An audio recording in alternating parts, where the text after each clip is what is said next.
Hello everyone and welcome to a One Control Port quick play of Shenmue III. And man, if you told me 10 years ago that I would be here today doing this, I'd probably call you crazy. It's kind of ridiculous this game came out. If for some reason you don't know what Shenmue is, it's basically a Dreamcast series that was kind of, in some ways, I think over time people have kind of boiled it down to like a point-and-click adventure game in some ways, with a variety of kind of, in some ways, open world elements, but it's very different from what I would consider open world today. I'd say it's more about the density of the world itself than it is about the openness of it. But if you're looking for information on Shenmue, I think how this quick play will help you will vary quite a bit depending on what your relationship with Shenmue is. If you come in fresh, if you've only played Shenmue 1, played Shenmue 2, I think there's very different answers of what this game will mean to you. So hopefully in going over this, I'll cover a lot of that. Just a quick heads up, like my rhythm game quick plays, this is going to be done not active as I'm playing, just the nature of the game. It would be difficult to show off everything in 30 minutes while I'm actively playing it. So basically just going to be talking over some footage, cutting where appropriate. So let's go ahead and get started. So if you ever played Shenmue 1 and 2, this is going to look pretty dang familiar with you. Big part of this game is kind of the time system. Time marches on throughout the day. You basically wake up in the morning, do your business throughout the day, and then at the end of the day, you wrap up and repeat. There's no real set day schedule per se. You can kind of do whatever you want in the time frame. Just if it gets too late, they'll send you home. A large part of Shenmue is a lot of the mundane nature of the game. If you ever spend a lot of time in Shenmue 1 in particular, in your house, you'll know that you can basically go through and open like every single door in the house, every single drawer, and it's like a weirdly dense environment. And this game definitely tries to get a little bit of that, as we're seeing here. You can sit here, open up all these shelves, cabinets, and drawers and things like that. And the one thing that I think, and it's been a very long time since I've played Shenmue 1 and 2, but one thing I think that they kind of cut back on in this release is just the amount of things like Ryo will actually pick up or things he'll comment on.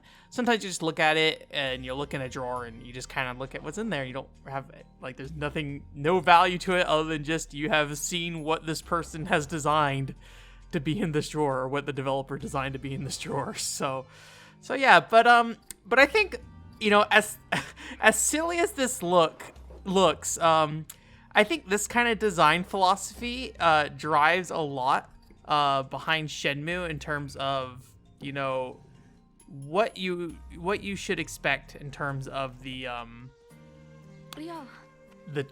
type of attention to detail there is on a micro scale, I guess. But I'll save you from me going through all those drawers, and we'll go ahead and move over to kind of the adventure part of this game. In this game, you actually, it's kind of unique that you have a companion sometimes. So in this case, we're here with Shenhua here, who, if you don't know, after Shenmue 2, you meet her at the very end, and you basically just like stay at her house. And this game picks up basically right where Shenmue 2 left off. You go to her house at the end of Shenmue 2, and then at the beginning of Shenmue 3, you are still at her house.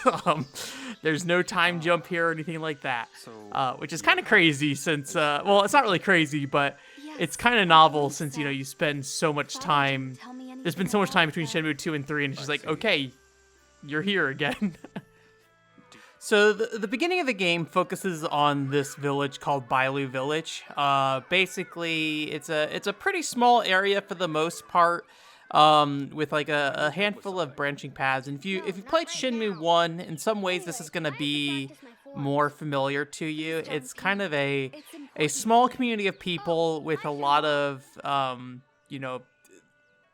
I wouldn't say super recognizable faces, but, after you've talked to somebody, I think it's very easy to come across the same people again, versus something like a Shenmue 2, where you're in Hong Kong, you kind of had some key figures that you kept running across, but otherwise everybody else just kind of like melted into the background kind of thing. talking to people is a really big part of this game still. Again, if you've played Shenmue at all, this is going to look very similar. You just basically have this space to walk around, and you can start holding conversations with people, and it's pretty stilted. I'm assuming in the case of Shenmue III, it's actually designed as such. Basically, whenever you hold a conversation with somebody, you have like a handful of times during the conversation you can press a button which will continue the conversation. I'm not really sure why they did this in the first place with Shenmue 1 and 2, but it's there. And it just makes the conversations feel kind of not very paced very well, which is somewhat of a common problem in a lot of Japanese games, but Shenmue is particularly egregious. But you'll find with this game, they're very much leaning into that. Shenmue got kind of a reputation for, it's janky voice acting and dialogue, and this game definitely tries to lean into that a bit. One thing that you'll find in Shenmue 3, and this is also true for Shenmue 2 if you never ever played Shenmue 2, is that there's a lot more action sequences built into these games nowadays. Shenmue 1 has like maybe 2 or 3 action points in the game, and then some of them were even like missable if you weren't like at a particular place at a particular time.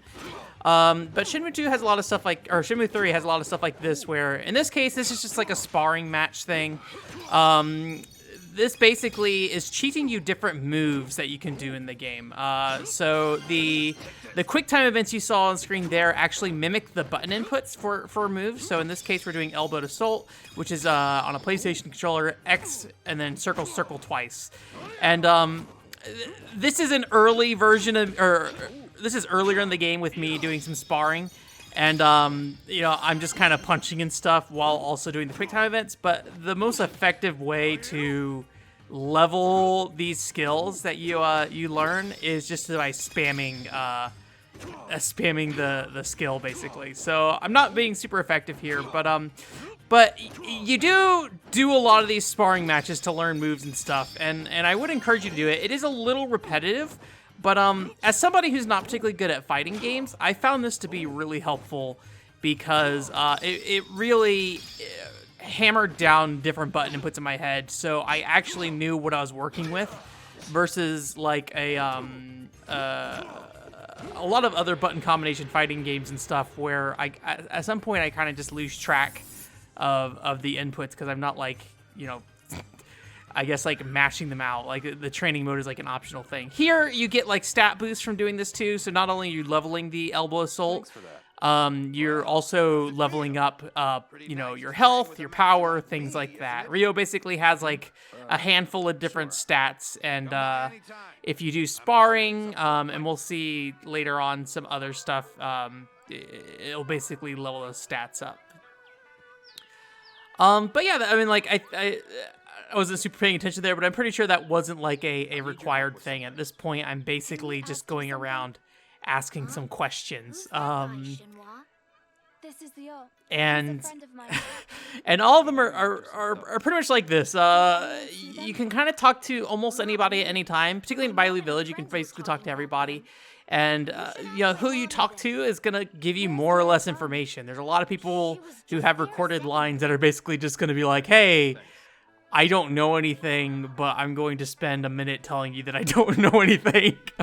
It can result in a lot of wasted time, but that's also kind of part of the Shenmue experience is having these kind of dialogue, these weird dialogue tree things that often don't lead to anywhere. But sometimes you get like a little bit more information. So you get like, oh, so there's a storefront that is a martial arts store that has this thing I need, but it doesn't tell you exactly what martial arts store. So you get new information like that, but you still have to go look for it. So it kind of narrows information down as you talk around town and things like that. But you can kind of see it in the back of this cutscene already. But there's plenty of minigames around there. You can see some lucky hit back there if you're familiar with that. a lot of just like gambling games, a lot of things like prizes and stuff you can win. We're gonna play something here in a second. But yeah, there's just a surprising number of mini games in this game. So like as you're walking around talking about stuff, you can go play these games. Sometimes they are baked into the story. I think this one in particular here, at some point there's some kind of story reason that you need something from this dude, and he's like, hey, if you play my game, then I'll I'll help you out. But yeah, it's just a bunch of mini games that I think are you know, somewhat fun. Pale toss of things. They're about, you know, what you'd expect for Shenmue, but I think the number of them you wouldn't expect, like the classics of Lucky Hits here. There's some forklifting, stuff like that. In this case, this is a new game. Basically, there's it's similar to how the darts work, where basically the trajectory of the rock kind of goes back and forth, and you need to basically time the throw and make some adjustments to try to get the rock in the pole. But there's a variety of reasons to do these mini games. In the case of this one, it's like for prizes. But in the case of the martial arts ones, they actually like raise your stats up. So there's a variety of reasons to play all these games, and there's a lot of them. You know, so there's a lot to do around the environment between sparring, you know, earning money. There's like gambling games, so there's a ton of gambling games, tons of, oh boy, Rio. I don't think I knew how to do this yet. There we go. All right, squat on down. Anyways, so basically with this one, you're like pressing the X button in a rhythmic pace to keep Rio in line with this line here. And doing that levels up your horse stance and increases, I think, your endurance particularly. But yeah, a lot of reasons to do these little things all around the environment, which I think is really helpful. Part of the problem with Shenmue 1 is that a lot of times they ask you to wait to do things a lot of times. So, and this is true for Shenmue 3, where like you'll walk out to do something one day, and literally the next thing they tell you to do is come back tomorrow. And in the case of Shenmue 1, you were kind of stuck trying to figure out what to do until then. And I think that may have also been the case for Shenmue 2 as well. But in Shenmue 3, they give you the ability to basically fast travel to the next story point. So, if something does happen tomorrow, you can basically press an option. It'll teleport you to that next day in time. It may not teleport you directly there, but it will at least, you know, take you to the time period in which you can start actually doing the next part of it. But if you want to play, like, there's a lot to do though in the environment. So if you want to earn money, you want to level Rio, there's a lot of things you can do. There's also a lot of collectible stuff too. So, you know, the capsule toys definitely return. You know, you can go around and you know, collect little Shenmue characters, but the problem is that Sega's not really super involved in this game anymore. There's definitely some Sega memorabilia here and there, but the capsules definitely aren't as iconic as they used to be. So a lot of times, like, oh, here's 6 different fire extinguishers, and here's 6 different little toy cars. So it's not super great looking at times. One thing they did add to this game, though, is the ability to collect herbs, and these are like little just things you can find out in the wilderness in the game, and you can pick them from the ground. And basically, what you use these for mainly is to sell. So basically, you can go to like a shopkeeper and sell sets of these herbs for money. And I think the herbs will grow back over time, but it seems very slow. So, you know, if you do end up playing, I'd recommend go ahead and picking them all when you see them for sure. But they're like a great early source of income. And then once you've kind of picked them all, you got to kind of find other ways to make money, either through, you know, part-time jobs like cutting wood, or, you know, gambling or something like that. Money is somewhat of a factor in this game. The first part of the game, the main reason you need money is to buy food. So they added this stamina system to the game, which I find a little unnecessary. In the bottom left-hand corner, you can see Rio's health there. And it's not full, and that's not because I had any fight with anybody. It slowly drains all day. And so if you don't eat any food, that meter will basically drain down to the last 3 dots. And Rio will never, like, starve or anything like that, but he won't be able to run as much anymore, and it's just kind of an annoyance, and it just feels like a way to drain money from the player, because you do have to buy food, but ultimately what happens is, you know, there's all these different food items you can buy, but only one of them is really, like, worth the money to stamina ratio for it, so you don't really, like, it's not like you're trying a variety of foods or there's any reason to try different foods. You basically just buy the most efficient food and shove it down your mouth. So early on in the game, that's black garlic. So I just had Rio eating black garlic like 24/7. But yeah, it's kind of an annoying part of the game, but it's like also not intrusive enough to really matter. There's no real value to it though. So yeah, it's just kind of annoying.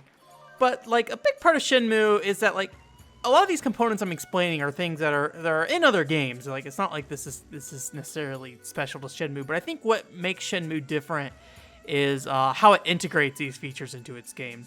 It's a game that focuses a lot on paying attention to what's in the environment, and most of the time when you look at something, it really doesn't even matter.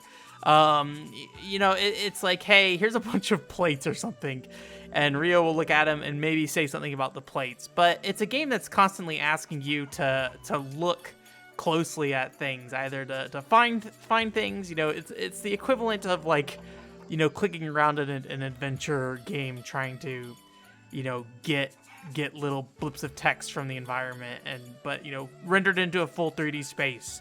And, you know, you as a character are walking around, not just, you know, clicking on things. And a lot of it's the pace of the game. Like, despite the time limit on each day in terms of, like, you know, eventually you have to go back to your house and sleep, or to Shenhua's house, I guess. There's not really a rush to do a lot of things. I will say there is one annoying thing, though. There are side quests in the game, that only are available like within the time period of which you've activated them. So like actually this one we're doing right here is that we're actually looking for some kids. They're hiding in this environment, and I don't know what would happen if you failed out this one, but there's definitely quests in the game that I started, and then for various story reasons, like the day ended suddenly, or you know, I just started the quest too late in the day, and then the next day the quest is just gone. You can't complete it or anything. And you know, I don't think it ever, you know, you're never going to lose some like major story progression item or something like that to that. But you know, it is kind of annoying if you have like a completionist mindset. So, and most of the things you're going to unlock are kind of frivolous. You know, they're additional food items you can get. There are additional items you get up in your inventory and then trade for different like skills. So one thing you can do with like the capsule toys and stuff is like if you get a full set of them, you can like trade them in for a new move or something like that. So there's a lot of that in this game, and you know, the fact that they lock the side quest to a very particular period is kind of an annoyance. Like I get realistically if some dude is like on his deathbed and you need to get something for him, it makes sense to be like, okay, well, you didn't get it for him in time, therefore you can no longer get him the thing he needs to survive.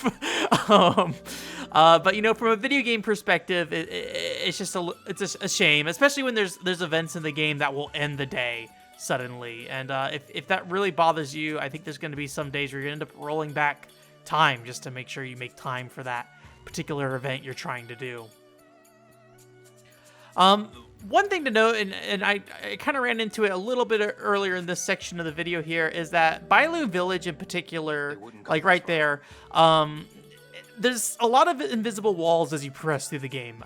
So Rio, you'll try to walk down a path and Rio will be like, they wouldn't have gone this far, like the people you're pursuing, or I have no business being over there. And Shenmue 1 kind of had a little bit of that as well, where they would kind of prevent you from going too far in the game early on. And obviously, as the story goes on, you know, areas open up, and they never really shut off areas for you, so you can always come back to areas. But Bailu Village in particular is pretty covered in invisible walls where they stop you from progressing, and it makes a lot of sense from a pacing perspective. And I think when it comes to, actually playing the game, it's fine. But if it's like, if you're looking like if that kind of breaks your immersion, you're gonna run into a lot of it early on. But there are greater issues than just invisible walls when it comes to, like, making a believable world. One of the things that I think are I like a lot about Shenmue 3 in particular is the dynamic between Ryo and Shenhua.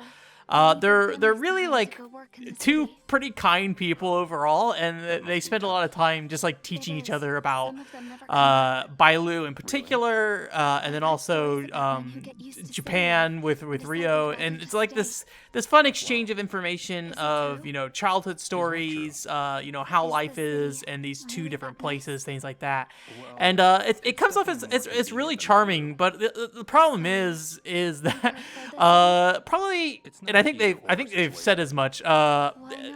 They kind of keep bad voice acting for Ryo and Shenhua to kind of match the original game. So Ryo, as far as I know, is the original voice actor, and Shenhua, I don't think Shenhua is the original voice actor, but she's pretty dang rough when it comes to voice acting, and it's it accomplishes its goal with Ryo and Shenhua for sure. Where it's a little less convincing is that other characters in the village actually have decent voice acting, honestly. So it's like Ryo and Shenhua are these very janky characters that are very in line with the original games rather. Where the other characters in town are like have a level of competency, since they're actually modern voice actors a lot of times. Like I can recognize some of them even. So these two in particular just kind of stand out. It's like they don't create a consistency of bad voice acting.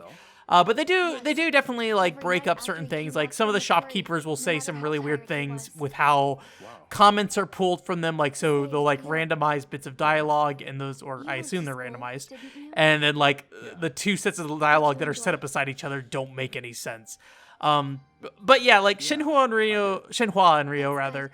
I made a lot of friends in school. It's a in my opinion, a really big loss to this game that these scenes that I think are really good overall are kind of hurt by just like how robotic these two characters are. And I think the Japanese voice acting is available if you want to do that. I have no idea how the Japanese voice acting is, and there's things structurally about Shenmue in terms of how its dialogue works that I think would get in the way of even Japanese voice acting, like the ability to not follow up on a conversation by just straight up not pressing a button or things like that. And then like there's a lot of like just pauses and stuff as characters kind of like prepare to talk and things like that.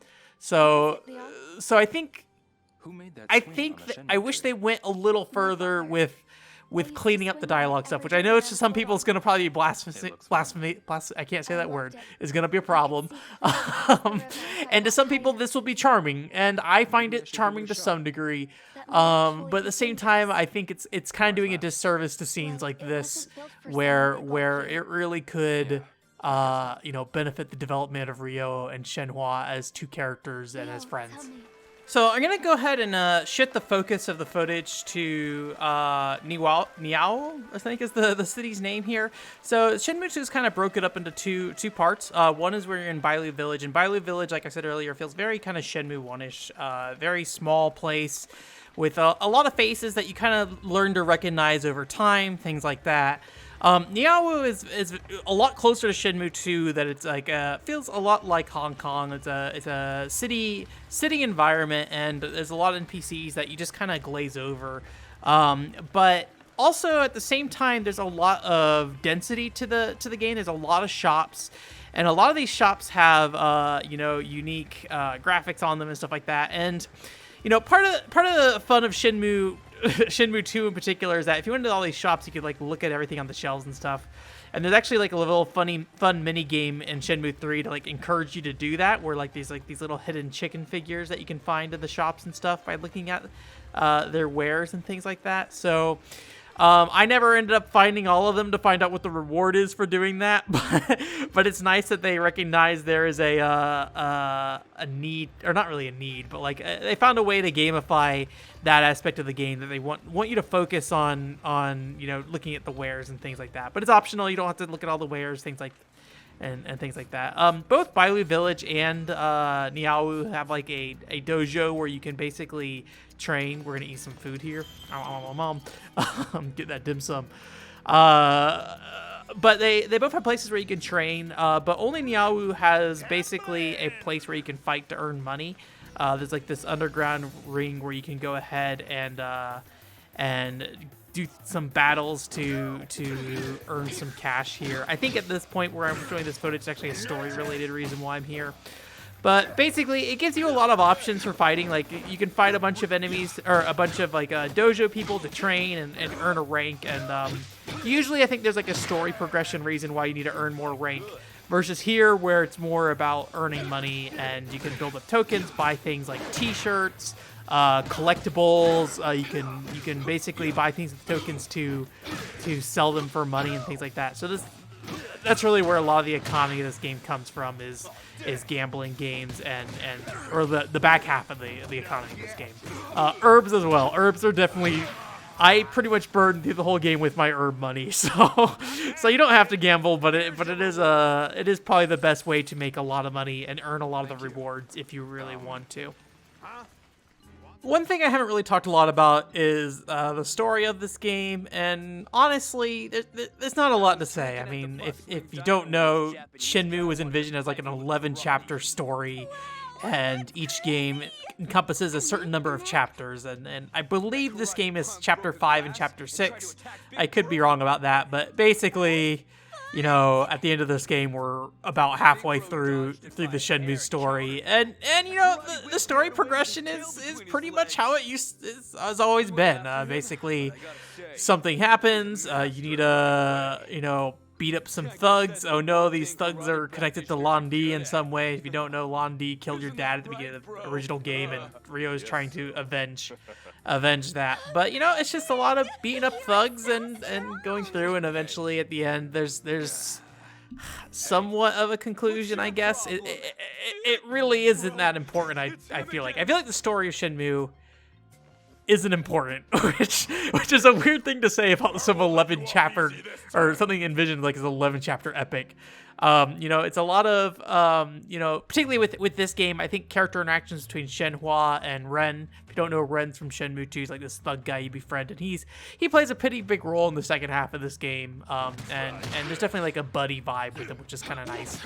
But it's pretty much, hey, here's some thugs, beat them up. Oh no, and then you find out that one of the thugs are backed up by a harder thug, and you need to learn a special move to beat that thug. But Ryo isn't, capable of beating that thug, so he has to go, prove himself to some master, learn a new move from that master, and then come back and use that skill against the thug. And that's kind of the story progression of Chapter 5 and Chapter 6.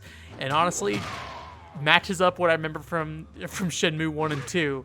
That being said, though, considering this is a third game in the series, if you haven't played Shenmue before, even though the story doesn't matter that much, I'd imagine it'd be a little difficult to get kind of invested in what's happening. So I would definitely recommend at the very least looking at like a story summary of Shenmue 1 and 2 if you just want to skip straight to this game. Though ideally, honestly, getting to, I guess, the entire point of this thing is that Shenmue 3 has a lot of nice quality of life changes over Shenmue 1 and 2 in some ways. But it is still very much that game. And, it's been a long time since I've played those two games. And I think this game is more informed by Shenmue 2 than it is by Shenmue 1. I feel like they took parts that were missing from Shenmue 2 that Shenmue 1 had. And invested them into this game, like the Bailu Village stuff in particular feels very structured, similar to Shenmue 1, where Shenmue 2 really didn't have that like kind of up close and personal feeling that Shenmue 1 had. But then Shenmue 3 has like the density of Shenmue 2 and the variety of minigames. There's a lot of stuff to do and there's a lot of ways to keep you busy as a player in this game. So, yeah. I feel like that's kind of all I have to say about this game, though. It's a hard game to talk about. I really think a lot of this... I can't think of a game that's like Shenmue. Like all these parts of this game have expanded out into the industry in some form or another, but none of them have implemented nearly the same way as Shenmue, which is... I think that sounds kind of... I don't know if... Like... I don't know. It sounds like that probably is the perspective of somebody who played and loved these games back when they came out. And for sure, I did play and love these games. My first review was Shenmue 2, which was me just posting on a blog about how angry I was Shenmue 3 wasn't being made. And, you know, then, like, wanting to talk about it with somebody and not having to talk about. So I yelled it on the internet. And here I am yelling about Shenmue 3 on the internet over 10 years later. But this game's like good, and if you played Shenmue 1 and 2 and liked it, and for some reason haven't considered playing this game yet, you really should. You'll be super happy with this game. If you played Shenmue 1 and didn't like Shenmue 2, or you only played Shenmue 1, well, if you only played Shenmue 1, I think you'll be very happy with Shenmue 3. I would recommend playing Shenmue 2 as well, because Shenmue 2 is the beginning of a lot of the improvements that do show up in Shenmue 3 and are expanded out. So there's a lot more fighting in the game, a lot more mini games in the game. The environment's like quite a bit more variety than Dewita has in Shenmue 1. But if you didn't like Shenmue 2 because of things like, so one thing this game has that Shenmue 2 had is like needing to pay rent and things like that, in the second half of the game particularly. So there's like a resource necessary. You have to have money to keep paying rent, and you have to have money to keep feeding Rio. What are the consequences of not doing that? I never really figured out to say, and like I said, through the herb money, I really didn't have too much trouble keeping my funds up in this game. There was one point in the game where they asked me to buy like a 2,000, I think it's yuan is the Chinese currency or whatever, 2,000 whatever China bills, I guess, currency. And I did have to log wood for like a day, so I cut wood for like a whole day to make money for that. And that was like maybe like an hour of cutting wood. So there's definitely a resource management part of this game that even if you get all the herbs, you'll have to deal with. But yeah, it's nothing offensive enough that like you're gonna break your save file or prevent yourself from moving forward, as far as I can tell, at least. So yeah. I